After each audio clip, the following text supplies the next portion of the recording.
রোজ কাজের পর শরীর ভেঙে পড়া ক্লান্তি যেন হাড়ের ভিতরে গেঁথে বসে থাকা। তবুও এই আমিটা মুখে একটা হাসি গেঁথে রাখি, কারণ এই দুনিয়ায় সবাই জানতে চায় কেমন আছো। আসলে ভিতরে কেমন লাগছে কেউই জানতে চায় না। আমি ভালো আছি কথাটার পিছনে শত শত না বলা কষ্ট লুকিয়ে থাকে, গভীর দীর্ঘশ্বাস আর আমারই চোখের জল যেটা অন্ধকারে ঝরে পড়ে। মাঝে মাঝে মনে হয় এই পৃথিবীতে একা এসেছি, একাই চলতে শিখে গেছি। আমি নিজ থেকে চাইনি আমার সাথে এমনটা হোক, কিন্তু কেউ বোঝে না, আমাকে বোঝার চেষ্টাও করে না।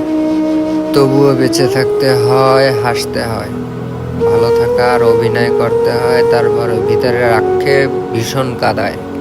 তাহলে ঠিক করো না কেন? কেউ বোঝেই না ভিতরে ক্ষত দাগ থাকা জিনিসগুলো এত সহজেই কি বদলে নেওয়া যায়।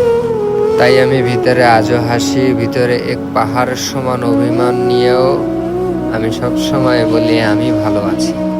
সবকিছুই কেমন যেন মিথ্যা, যেটা এখন চোখের সামনে দেখেও সবকিছু সত্যি মনে হয়। একটা মানুষের তখনই খুব খারাপ লাগে যখন ভালো না থাকা সত্ত্বেও বলতে হয় হ্যাঁ আমি ভালো আছি।